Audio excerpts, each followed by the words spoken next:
ክርስቲያኖች በአብይ ጾም በትልቁ ይፈተናሉ። ስትገለብጡት ክርስቲያኖች በአብይ ጾም ትልቅ ጸጋ ያገኛሉ ነው። በየትኛውም ጾም ከሚያገኙት ጸጋ በበለጠ በአብይ ጾም ክርስቲያኖች ትልቅ ጸጋ ያገኛሉ። አንድ ክርስቲያን ጾም ጾሞ የጾሙ መጨረሻ ላይ ጸጋ ካላገኘ ተንኮለኛ ነው ማለት ነው። እርግጠኛ ሆኜ ነው የምነግራችሁ ይሄን ማለት ነው። አንድ ክርስቲያን ጾም ጾሞ የጾሙ መጨረሻ ላይ ጥያቄ ካልተመለሰለት አንድ ችግር ካልፈታ ሰውየው ተንኮለኛ ነው። እናንተም ጭምር ማለት ተስፋ ላስቆርጣችሁ አይደለም፣ በቃ ናችሁ ማለት ነው። ገባችሁ? የጾሙ መጨረሻ ላይ አንድ ችግር ካልፈታችሁ ተንኮለኛ ሰዎች ናቸው። ገባችሁ? ጻድቅ ሸተትኩ መሰል። ችግር የለም። ጉዳዩ አሁን መዳናችን ነው እንጂ እናንተ ስለኔ ያላችሁ አስተሳሰብ ስላልሆነ ችግሩ እሱ ችግር አይሆንም። እንደምንም አድርጋችሁ ሳልኝ፣ ዋናው መጽደቃችሁ ነው። ስለዚህ ችግር አለብን ማለት ነው። አያችሁ? እዩትማ የነነዌ ሰዎች 3 ቀን ጾሙና ጥያቄ ተመለሰ አልተመለሰም? ተመለሰ። የሀገር ጥፋት ቀረ ማለት ነው። እኛ ጾም ጾመን ለምንድን ነው መልስ የማናመጣው? ተንኮለኛ ስለሆንን ነው። አባ ጴሜን የሚባል አባት አፋችን በጾምና በጸሎት ሸተተ፣ ልቡናችን ግን በተንኮል የታሰረ ነው ይላል። ሰው አፉ እስኪሸት ድረስ በሳምንት 5 ቀን ቢጾም ተንኮለኛ ከሆነ የምግብ አድማ ነው እንጂ ጾም አይደለም። ምንም ትርጉም የለው። ጾም የማቴዎስ ወንጌል ምዕራፍ 6 ላይ ስታነቡ ምንድን ነው? ስትጾሙ ራሳችሁን ምን በሉ ነው ያለው? ተቀቡ። እና ቅብ የተባለችው ምንድን ናት ነው ያሉ አባቶቻችን? ፍቅር ናት ይላል። ስትጾሙ ራሳችሁን ተቀቡ። ራስ ለምንድን ነው ራሳችሁን ተቀቡ ያለ? እንደው እግራችሁን ተቀቡ ድካሙ እንዲልቃችሁ አይደለም? እጃችሁን ተቀቡ ለምንድን ነው ያለው? ራስ ምንድን ነው? ራስ የተባለ ልብ ነው። አለቃ ማለት ነው። ራስ ልብ ነው። ልብ በፍቅር ካለዘበ ጾሙ ከራራ ነው። ታታለው ደረቅ ቆዳ አይታችሁ ታውቃላችሁ?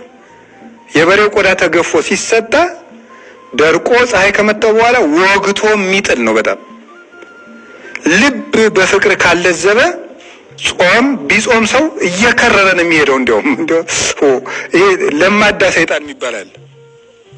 ሰው ያለ ፍቅር በጾመ በጸለየ ቁጥር ከራራ ቆዳ ነው የሚሆነው። ተነግሮ የማይሰማ ማለት ግትር፣ ተነግሮ የማይሰማ ምክንያቱም መንፈሳዊ ነኝ ነው የሚለው።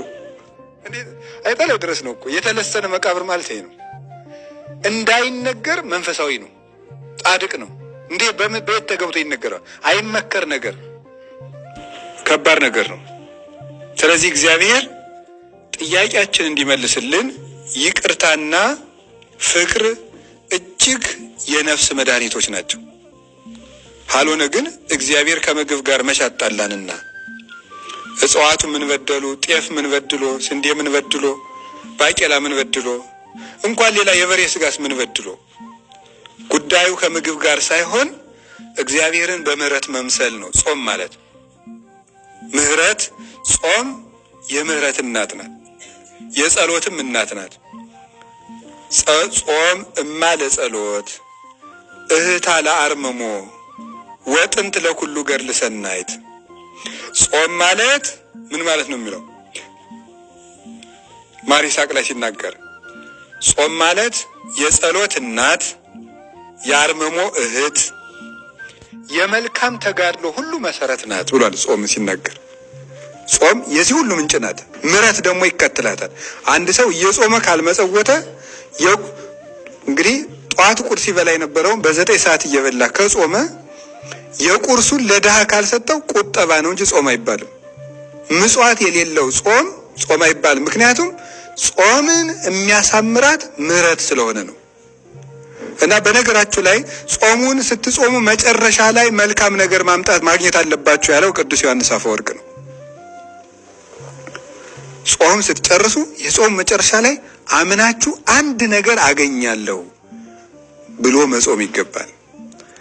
ስለዚህ አብይ ጾም ትልቅ ጾም ነው። እንዲሁም የአባቶቻችን የነ ቅዱስ ዮሐንስ አፈወርቅ የሌሎችም ቅዱሳን አባቶቻችን ትልልቅ ድርሰቶቻቸው የተደረሱት በአብይ ጾም በሰበኳቸው ስብከቶች ነው። አብይ ጾም ትልቅ ጾም ነው። ጌታችን መድኃኒታችን ኢየሱስ ክርስቶስ ትልቁን አገልግሎት የጀመረው ከአብይ ጾም በኋላ ነው። እኛም እንግዲህ ይህን ጾም ከጨረስን በኋላ ትልቅ ነገር ለመጀመር ያብቃል። ትልቅ ጾም ነው። እግዚአብሔር እኛንም ትልቅ ያርገን፣ ከማነስ ያውጣን፣ ከመከራ ያውጣን፣ ሰላም ይስጠን፣ በጎ ነገር ያርግልን። የኃጢአት ይቅርታ የምናገኝበት፣ የሀገር ሰላም የምንሰማበት፣ የክርስቶስን ፊት የምናይበት ጾም ያርግልን። እንግዲህ እንደዚህ ካልኳችሁ እንኳን አደረሳችሁ በድጋሚ። ከዛሬ ጀምሮ የምንማማረው ለዚህ አብይ ጾም፣ ለዘንድሮ አብይ ጾም የእናንተም ጸሎት ቢረዳኝ የምንማማረው ስለ ቅዳሴ ነው የምንማማረው።